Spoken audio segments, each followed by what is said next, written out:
Hi viewers, welcome to our channel. ప్రస్తుతం మనతో పాటు దాము బాలాజీ గారు సీనియర్ జర్నలిస్ట్ ఉన్నారు. వారితో ఒకసారి మాట్లాడదాం. సో నమస్కారం సార్. నమస్తే సార్, తిరుపతి లడ్డు కల్తీ వ్యవహారం పైన నిన్న పవన్ కళ్యాణ్ గారు చేసిన కామెంట్స్ చంద్రబాబు నాయుడు గారు ఆగ్రహంకి కారణమయ్యాయి అని అంటున్నారు సార్. అంటే జగన్మోహన్ రెడ్డి గారు తిరుపతి లడ్డు కల్తీ చేయలేదు, కల్తీ చేశారని కూడా మేము ఎక్కడా చెప్పలేదు, అసలు తిరుపతి లడ్డు కల్తీ కాలేదు అన్నట్టుగా ఆయన చెప్పినట్టుగా వార్తలు వినిపిస్తున్నాయి సార్. ఇప్పుడు దీని పట్ల చంద్రబాబు నాయుడు గారు కూడా ఆగ్రహంగా ఉన్నారంటున్నారు. మరి దీనికి సమాధానంగా కరుణాకర్ రెడ్డి గారు కూడా బయటకు వచ్చి చెప్పారంట కదా, మరి ఆయన ఏం చెప్పారు? మరి పవన్ కళ్యాణ్ గారి కామెంట్స్ ఏ విధంగా చూడొచ్చు అంటారు? పవన్ కళ్యాణ్ మళ్ళొకసారి ప్రతిపక్షంలో ఉన్నప్పటి పవన్ కళ్యాణ్ మనకి మళ్ళీ కనిపించాడు నిన్న. ఎందుకంటే ఈ 100 రోజుల్లో ఇలాంటి పవన్ కళ్యాణ్ ఎప్పుడు కనబడలేదు. మళ్ళీ ఒక నిజంగా అతన్ని ఇప్పుడు వరాహి డిక్లరేషన్ సభలో చూస్తే ఇతను గవర్నమెంట్ వీలుతుందా, జగన్ ముఖ్యమంత్రిగా ఉన్నాడా లేకపోతే ఈయన ముఖ్యమంత్రిగా ఉన్నాడా అనే డౌట్ అయితే అందరికి వస్తుంది. ఎందుకంటే ఆయన ప్రతిపక్షంలో ఉన్న వ్యక్తిలాగానే మాట్లాడాను అంతా. నిజానికి ఆయన అధికారంలో ఉన్నాడు. ఏదన్నా అన్యాయం జరిగితే చేయాల్సిన పని ఏంటంటే వాళ్ళని తిట్టడం కాదు, దాని మీద ఎంక్వైరీలు చేసి నిగ్గు తేల్చి శిక్ష వేయడం. అది వదిలేసి విపరీతంగా ఆవేశపూరితంగా తన పాత మన పవన్ కళ్యాణ్ నిన్న కనిపించాడు. ప్రధానంగా ఆయన మాట్లాడింది ఏంటంటే లడ్డు కల్తీ జరగలేదని ఆయన చెప్పలే, లడ్డు కల్తీ జరిగింది, ఆ లడ్డూల్ని అయోధ్యకు కూడా తీసుకుపోయారని కూడా ఆయన చెప్పాడు. కాకపోతే జగన్కి సంబంధం లేదు, జగన్కి సంబంధం ఉందని మేము చెప్పలేదు అని ఇంకొక అబద్ధం అలవోకగా ఆడేశాడు. ఎందుకంటే జగన్కి సంబంధం ఉందని కదా చంద్రబాబు చెప్పింది. September 8th ఏం చెప్పాడు? జగనే చేయించాడని కదా. సో జగనే చేయించాడని తెలుగుదేశం వర్గాలు అందరూ చెప్తుంటే మేము జగన్ చేయించలేదు, టీటీడీ బోర్డు తప్పుపడుతున్నాం అన్నాడు. టీటీడీ బోర్డులో మరి బీజేపీ వాళ్ళు కూడా ఉన్నారు కదా, వాళ్ళని ఎందుకు అడగట్లేదు ఇతను? సో మళ్ళీ ధర్మారెడ్డి ఎక్కడికి పారిపోయాడని అడుగుతావు. ఎవరిని అడుగుతావు? నువ్వు కదా గవర్నమెంట్లో ఉండేది. పారిపోతే పట్టుకో, పోలీసులు ఉన్నారు నీ దగ్గర, సిఐడి ఉంది, ఇవి సరిపోకపోతే సిబిఐని అడుగు. కాబట్టి ఇక్కడ అతను ప్రతిపక్షంలో ఉన్నవాళ్ళలాగా మాట్లాడుతున్నాడు. అధికార పక్షంలో ఉన్నవాళ్ళు పారిపోతే చేయాలి, లడ్డు కల్తీ జరిగితే చేయాలి. నిజానికి లడ్డు కల్తీ జరిగిందనే ఆధారాలు లేవని సుప్రీంకోర్టే చెప్తే ఈయన మళ్ళీ సేమ్ అదే ఆయన భాషలో పాచిపోయిన లడ్డు లాగానే మాట్లాడుతున్నాడు. సో మళ్ళీ అదే భాష మాట్లాడుతున్నాడు. సుప్రీంకోర్టుని కూడా విమర్శించాడు, దాన్ని నేను సపరేట్గా వీడియోలో మాట్లాడుతాను. సో ఇది ప్రధానంగా ఏంటంటే అతను జగన్ మీదనే కోపంగానే ఉన్నాడు. జగన్ ఇప్పుడు అధికారంలో ఉన్నట్టే బిహేవ్ చేశాడు. జగన్ని అప్పటిట్లో ఎట్లయితే తొక్కేస్తాను నిలిపేస్తాను అన్నాడు, అలాగే ఇప్పుడు కూడా తొక్కేస్తాను, జగన్ని ఒకటిదానికి పరిమితం చేస్తున్నాడు. జగన్కి 40% ఓట్లు వచ్చాయి. ఇతను ఇండిపెండెంట్గా పోటీ చేస్తే ఇతనికి 6-7% కంటూ ఓట్లు వచ్చే పరిస్థితి లేదు. అదేదో కాంబినేషన్లో ఆయన గెలవగలిగాడు. 10 ఏళ్ళు మరి తను గెలవలేడు కదా. గతంలో వెంకటేశ్వర స్వామికి వీళ్ళందరూ నష్టం చేయడం వల్లనే 11 వచ్చాయని చెప్తున్నాడు. మరి ఈయన ఏ దేవుడికి నష్టం చేయడం వల్ల 10 ఏళ్ల పాటు ఒక సీటు కూడా గెలవలేదు. సో ఇవన్నీ ఏంటంటే రాజకీయంగా లడ్డూని తను ఉపయోగించుకోవడం ఒకటి. రెండవది చంద్రబాబుకు వచ్చిన చెడ్డ పేరు, దేశవ్యాప్తంగా చంద్రబాబుకు చెడ్డ పేరు వచ్చింది ఈ లడ్డు విషయంలో. సుప్రీంకోర్టు కామెంట్స్ తర్వాత అయితే చాలా సివియర్గానే చంద్రబాబుకు వ్యతిరేకంగా వచ్చింది. దాన్ని కవర్ చేయడం కోసమే ఇప్పుడు ఈయన దిగినట్టుగా ఒక వ్యూహం కనపడుతుంది. రెండో వ్యూహం బీజేపీ వ్యూహాన్ని అమలు చేయడం. అంటే లాంగ్ టర్మ్ షార్ట్ టర్మ్ రెండు ఉన్నాయి ఎవరికైనా. పవన్ కళ్యాణ్కి కూడా రెండు ఉంటాయి. లాంగ్ టర్మ్ వ్యూహం ఏంటి పవన్ కళ్యాణ్కి? వ్యూహం అంటే ఇప్పుడు రాజకీయ నాయకులకి అందరికీ వ్యూహం అంటే అర్థం ఏంటి? వాళ్ళ లక్ష్యాన్ని చేరుకోవడమే వాళ్ళ వ్యూహం. వాళ్ళ లక్ష్యం ఏంటి? పవన్ కళ్యాణ్ లక్ష్యం ఏంటి? రాష్ట్రాన్ని ఉద్ధరించాలనో సనాతన ధర్మాన్ని ఉద్ధరించాలనో పవన్ కళ్యాణ్ లక్ష్యం కాదు. తను సీఎం కావాలనుకోవడమే పవన్ కళ్యాణ్ లక్ష్యం. ఇవన్నీ చెబుతూ ఉంటారు అంతే. లేకపోతే పవన్ కళ్యాణ్ చిన్నప్పటి నుంచి అతనికి సనాతన ధర్మానికి అతనికి ఏం సంబంధం? ఎప్పుడైనా మనం పవన్ కళ్యాణ్ సనాతన ధర్మాన్ని మాట్లాడింది విన్నామా? వాళ్ళ నాన్నేమో పూజ గదిలో దీపంలో సిగరెట్ వెలిగించుకుంటాడని ఇతనే చెప్పాడు. వాళ్ళ అన్నలిద్దరూ దేవుళ్ళు నమ్మకం లేదని వాళ్ళు చెప్పారు. ఇతనేమో 2 హిందూ పెళ్ళిళ్ళు చేసుకొని 3వది క్రిస్టియన్ పెళ్లి చేసుకొని బాప్టిజం తీసుకున్నానని అతనే చెప్పాడు. ఇతని పిల్లల్ని ఆయన భూమన కరుణాకర్ రెడ్డి విమర్శించినట్టుగా 14 ఏళ్ల వరకు ఎప్పుడూ తిరుమలకి తీసుకురాలేదు. ఇప్పటివరకు భార్య సమేతంగా ఎక్కడా ఆయన బయటికి రాలేదు. ఓన్లీ ఎలక్షన్ ముందు మాత్రం కనబడ్డాడు పబ్లిక్ ప్లేస్లో. సో ఎవరైనా కూడా నిజంగా సనాతనిది అయితే చిన్నపిల్లల్ని మామూలుగానే తీసుకెళ్ళి గుండు కొట్టించడం ఇవన్నీ చేస్తారు. క్లియర్గా ఏంటంటే ఇప్పుడు కూడా ఎందుకు తీసుకొచ్చాడు, 14 ఏళ్ళుగా ఆ అమ్మాయి రెండవ కూతురు ఎవరైతే ఉన్నాయో పోలినా అంజనా కొనిదెల, ఆ పేర్లు కూడా వెరీ కన్ఫ్యూజన్. సో ఆ పోలినా అంజనా కొనిదెలని ఇప్పటివరకు ఎవరికి చూపించలేదు. చిన్న పాప ఉన్నప్పుడు ఫోటోలు అవి ఉన్నాయి తప్ప ప్రాపర్గా ఈయన పిల్లలతో కలిసి ఉన్నవి లేవు. ఓన్లీ ఆ రేణుదాసే పిల్లలతోనే ఉన్నాడు. సో ఇలాంటి సడన్గా ఇక్కడ ఎందుకు తీసుకొచ్చాడు అనేది నిన్న చెప్పాను నేను. ఆయనకు ఒక వ్యూహంతోనే తీసుకొచ్చాడు ప్లాన్డ్గానే. అంటే జగన్ డిక్లరేషన్ ఇవ్వలేదు, నేను ఇస్తున్నాను అని చెప్పడానికే తీసుకొచ్చాడు. సో అంటే ఇదంతా కూడా ఒక ప్లాన్ చేసుకొని వచ్చాడు. ఈ ప్లాన్లో long term, short term plan ఏమో చంద్రబాబుని కాపాడడం, లాంగ్ టర్మ్ ప్లాన్ ఏమో నెక్స్ట్ ఈయన సీఎం అయ్యే అవకాశాలు లేవు. ఎందుకంటే చంద్రబాబు ఇతన్ని సీఎం చేయడానికి ఎట్టి పరిస్థితుల్లో ఒప్పుకోడు, లోకేష్ని సీఎం చేయాలనుకుంటాడు. కాబట్టి బీజేపీకి ఒక ప్లాన్ ఉంది. బీజేపీ ఏంటంటే బీజేపీకి విధిలేని పరిస్థితుల్లో తెలుగుదేశంతో పొత్తులకు వెళ్ళింది, కానీ బీజేపీకి ఏ రకమైన ఇంట్రెస్టు తెలుగుదేశంతో లేదు. రెండోది నమ్మకమైన మిత్రుడు కాదు అనేది కూడా బీజేపీకి ఉన్న ఐడియా, సో అంచనా చంద్రబాబు మీద. వాళ్ళ మధ్య వరకు కూడా ఎలక్షన్ ముందు వరకు కూడా మేము పట్టించుకోవట్లేదు, అతనే వెంపర్లాడుతున్నాడు అని కూడా చాలామంది చెప్పారు. చంద్రబాబు అరెస్ట్ వెనక్కి కూడా బీజేపీ ఉంది, ఇవన్నీ తెలుసు. చంద్రబాబు కూడా అవసరం మేరకు పెట్టుకున్నాడు. సో ఇప్పుడు బీజేపీకి లాంగ్ టర్మ్ ప్లాన్ ఏంటి, ఆంధ్రప్రదేశ్లో పవన్ కళ్యాణ్ని ముందు పెట్టి అవసరమైతే జనసేనని బీజేపీలకి విలీనం చేసుకొని పవన్ కళ్యాణ్ని అక్కడ బీజేపీ తరఫున సీఎం క్యాండిడేట్గా ప్రకటించి, పవన్ కళ్యాణ్కి ఉన్న 20-25% కాపు బేస్ ఉంది, ఒక కాపు సీఎం చేయబోతున్నాం.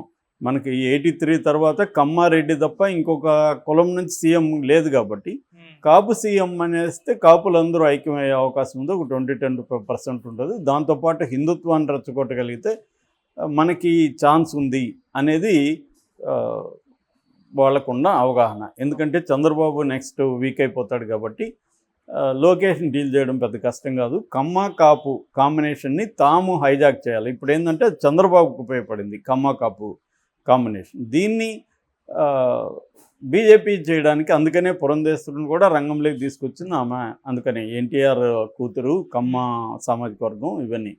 సో కమ్మ వర్గాన్ని కొంతవరకు చీల్చడం, లేదు లోకేష్ వైపు కమ్మ వర్గం వెళ్ళలేని పరిస్థితి ఉంటే తమ వైపు ర్యాలీ చేసుకోవడం, అవసరమైతే జూనియర్ ఎన్టీఆర్ని కూడా రంగంలోకి దించడం. సో ఇది ఒక స్కీమ్ అయితే ఉంది. అందుకని పవన్ కళ్యాణ్ సడన్గా ఇప్పుడు తాను హిందూ మత ఉద్ధారకుడి పాత్ర లేపాడు. సెక్యులరిజాన్ని బూతులు తిడుతున్నాడు, రాహుల్ గాంధీని తిట్టాడు. తమిళనాడులో ఉన్న ఉదయనిధి స్టాలిన్ అతన్ని తీవ్రమైన హెచ్చరిక చేశాడు. అతనికి అర్థం కావడం కోసం తమిళ్లో కూడా మాట్లాడాడు, ఇంగ్లీష్లో అండ్ తమిళ్లో. అంటే తమిళ వాళ్ళకి కూడా అర్థం కావాలి అని. అంటే దీని వెనక ఇంకొక ప్రయోజనం కూడా ఏంటంటే 2 రోజుల్లో హర్యానా ఎలక్షన్లు ఉన్నాయి, దానికోసం కూడా ఇతను చేసినట్టుగా కనబడుతుంది. ఎందుకంటే హర్యానాలో కూడా వాళ్ళు ఓడిపోయే పరిస్థితి కనబడుతుంది బీజేపీ. అందుకని డేరా బాబాను కూడా వాళ్ళు బయటికి తీసుకొచ్చారు. పెరోల్ మీద డేరా బాబాను తీసుకురావడం వెనక ఒక 15% దళిత్ ఓట్స్ అక్కడ ఉన్నాయి, అవి ఏమన్నా అందులో కొంతన్నా డేరా బాబాని చూసి పడతాయి అనేది వాళ్ళ ప్లాను. అందుకని ఆయన్ని పెరోల్ మీద బయటికి తీసుకొచ్చారు. సో ఆ కాంటెక్స్లో భాగంగా పవన్ కళ్యాణ్ ఇక్కడ ఈ సనాతన ధర్మంకి ఛాంపియన్ లాగా ఇతను అవతారం ఎత్తి ఒక గెటప్ వేసి 11 రోజులు దీక్ష చేసి సడన్గా రంగంలోకి వచ్చాడు. నిజానికి ఇతని కుటుంబానికి హిందూ మతంతో ఎప్పుడూ సంబంధం లేదు. మామూలుగా వాళ్ళు అందరిలాగే వాళ్ళు జీవిస్తున్నారు తప్ప హిందూ మతాని కోసం వాళ్ళు ఫైట్ చేసింది లేదు. వాళ్ళకి దేవుడి మీద అంత గట్టి ఇది కూడా లేదు. ప్రధానంగా పవన్ కళ్యాణ్కి కూడా ఎప్పుడు లేదు. పవన్ కళ్యాణ్ చెగువెరా అనేవాడు, తర్వాత ఏమో దళిత్ మాస్టర్జీతో ఎక్కువ కాలం గడిపాడు, గద్దర్తో ఉన్నాడు, నా ఆదర్శం చెగువెరా అన్నాడు, విప్లవం అన్నాడు, ఇవన్నీ మాట్లాడాడు. ఒకప్పుడు హిందువులకు వ్యతిరేకంగా కూడా ఆయన మాట్లాడినాడు. అవన్నీ కూడా ఇప్పుడు వీడియోలో వైసీపీ వాళ్ళు వీళ్ళు బయటకు తీసుకొచ్చారు. సో పవన్ కళ్యాణ్ కూడా ఏంటంటే అందరు రాజకీయ నాయకులలాగానే అనేక యూటర్న్లు తీసుకునే రాజకీయ నాయకుడే. నేను చాలాసార్లు చెప్పాను, ఆయన వేరే వాళ్ళకంటే గొప్ప కాదు, తక్కువ కాదు. అందరిలాగా అతనికి కూడా సీఎం అవ్వాలని ఉంది, సీఎం అయ్యే ఛాన్స్ కూడా ఉంది పవన్ కళ్యాణ్కి. ఎందుకంటే ఆల్రెడీ ఇప్పుడు డిప్యూటీ వరకు రాగలిగాడంటే సీఎంకి ఆల్రెడీ అనేది ఏం లేదు. సో అనేక సమీకరణాల్లో రేపు సీఎం అవ్వచ్చు. అతనికి ఖచ్చితంగా బీజేపీ అండ అయితే ఉంది. ఇప్పటికైతే తెలుగుదేశం కూడా అతని వైపు ఉంది అవసరం కాబట్టి. కానీ ఒక్కోసారి చంద్రబాబు కంట్రోల్లో నుంచి వెళ్ళిపోతాడన్న భయం కూడా వీళ్ళకు ఉంది. సో అందుకనే జాగ్రత్తగా చంద్రబాబు డీల్ చేసుకుంటూ వస్తున్నాడు ఇతన్ని. అందుకనే తిరుమలలో కూడా మనకి చూస్తే పవన్ కళ్యాణ్కి ఒక సీఎంకి ఇచ్చే ప్రోటోకాల్ ఇచ్చారు తప్ప ఒక మంత్రికి ఇచ్చే ప్రోటోకాల్ ఇవ్వాలి. ఎందుకంటే ఈయన అఫ్సెల్గా తీసుకున్నప్పుడు రాజ్యాంగబద్ధ పదవి ఆయన మంత్రి తప్ప ఉప ముఖ్యమంత్రి కాదు. ఉప ముఖ్యమంత్రి అనేది రాజ్యాంగబద్ధ పదవి కాదు. అది వీళ్ళేదో సాటిస్ఫై చేయడం కోసం అలా మాట్లాడతారు తప్ప దానికి ఉప ముఖ్యమంత్రికి సపరేట్ అధికారాలు కానీ రాజ్యాంగం ఎక్కడా కల్పించలేదు.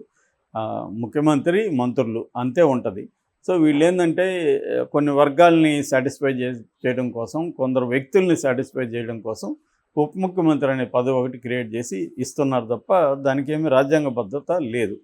మామూలుగా మంత్రికి ఇచ్చే ప్రోటోకాల్ కాకుండా ఆయనకి సివియర్గా ఇచ్చారు. సో ఏదేమైనా ఆయన సనాతన ధర్మ అవతారం ఎత్తాడు సడన్గా, ధర్మ పరిరక్షకుని అవతారం. అందుకని ఆయన పవనానందాన్ని కూడా ఎవరు బోమన కరుణాకర్ రెడ్డి పేరు పెట్టాడు ఈయనకి. పవనానంద ఒక ఆల్వార్లాగా ఎగురుతున్నాడు ఇక్కడ అనేసి. నిజానికి ఈయనకి ఎప్పుడు సనాతన ధర్మంతో సంబంధం వెళ్ళేదనేది కూడా అతను చెప్పాడు.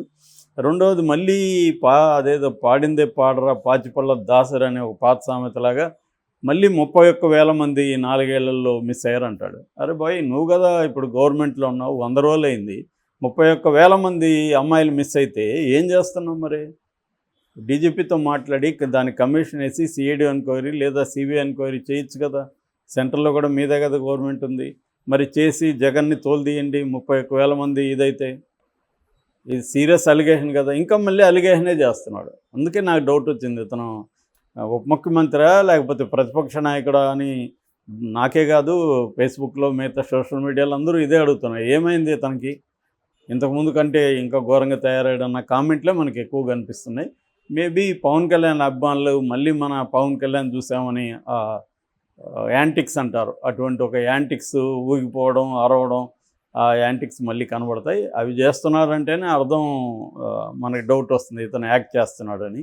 అంత ఊగిపోవాల్సిన అవసరం లేదు. హిందూ మతం అంత ఘోరంగా ఏం లేదు. రెండోది, సనాతన ధర్మం అంటే ఏంటో ఇప్పటివరకు ఆయన కూడా చెప్పలే. సనాతన ధర్మం అంటే అందరూ సకల జనులు బాగుండాలని కోరుకునేది అన్నాడు. అట్లాంటప్పుడు మరి కులం ఎందుకు ఉంది ఇండియాలో? వర్ణాశ్రమ ధర్మం ఎందుకు ఉంది? అందరూ ఎందుకు ఈక్వల్గా లేరు? సనాతన ధర్మంలో స్త్రీలకు ఎందుకు సపరేట్గా చట్టాలను పెట్టి స్త్రీలని అతి ఘోరంగా ట్రీట్ చేసే మనుధర్మ శాస్త్రం లాంటివి వచ్చాయి? ఇవన్నీ మాట్లాడట్లేదు. సనాతన ధర్మం అంటే అందరూ సమానంగా చూసే ధర్మం అని ఆయన ఎక్కడ రాసింది ఎక్కడా లేదు. సర్వేజన సుఖనభవంతు అనేది ఒక స్లోగన్ తప్ప అది ఎప్పుడు లైఫ్లో కాలేదు. చట్టాలన్నీ కూడా మనకి బ్రిటిష్ కాలం నాటికి ముందున్న హిందూ చట్టాలన్నీ కూడా ఒకే నేరం. దళితుడు చేస్తే ఒక రకమైన శిక్ష వేయాలి, బ్రాహ్మణుడు చేస్తే ఒక రకమైన శిక్ష వేయాలి, స్త్రీలు చేస్తే ఒక రకమైన శిక్ష ఉంటుంది. ఇవన్నీ క్లియర్గా ఉన్నాయి, అవి అమలైనాయి కూడా. సో అందుకనే ఇప్పటికి కూడా మాలపల్లెలు మాదిగపల్లెలు సపరేట్గా ఎందుకున్నాయి? సమానత్వం అయితే కలిసి ఎందుకు లేరు? ఇప్పటికి కూడా ఎందుకు దళితులకి చాలా చోట్ల ఇండ్లు ఇవ్వట్లేదు? ఇదంతా సనాతన ధర్మమే కదా. సనాతన ధర్మంలో ప్రాబ్లమ్స్ ఉన్నాయి కాబట్టే కదా దాని నుంచి బయటకు వెళ్తున్నారు. సో ఇతను కూడా అసలు ఫోర్స్గా సనాతన ధర్మాన్నో ఇంకొక ధర్మాన్నో ఫోర్స్ చేసే హక్కు ఇతనికి ఏముంది? ఇండియన్ కాన్స్టిట్యూషన్ ప్రకారం, మన భారత రాజ్యాంగం ప్రకారం మన వ్యవస్థ నడవాలా? ఇతను చెప్పే సనాతన ధర్మం ప్రకారం నడవాలా? సనాతన ధర్మాన్ని నాకు ఇష్టము, నేను ఫాలో అవుతాను, మీరు కూడా ఫాలో అవ్వండి, సనాతన ధర్మం అంటే ఇది అని చెప్పగలగాలి. అది వదిలి ఊగిపోయి నేను అది చేస్తా ఇది చేస్తానని ఎగరడం దేనికి? ఎగిరితే ఎవడికి లాభం? తనకే ఆల్రెడీ హెల్త్ ఏదో ఇష్యూస్ ఉన్నాయి, అది ఇంకా డిటీరియేట్ అవ్వడం తప్ప వేరే వాడికి ఎవడు ఇక్కడ కదిలే పరిస్థితి ఏం లేదు. ఇక్కడ దళిత సంఘాలు కావచ్చు, వీళ్ళందరూ చాలా స్ట్రాంగ్గా ఈ విషయాల మీద, అంబేద్కరే వేదాల మీద వీటి మీద సమగ్రంగా ఆయన చదివి దాని మీద విమర్శిస్తూ పుస్తకాలు రాశాడు.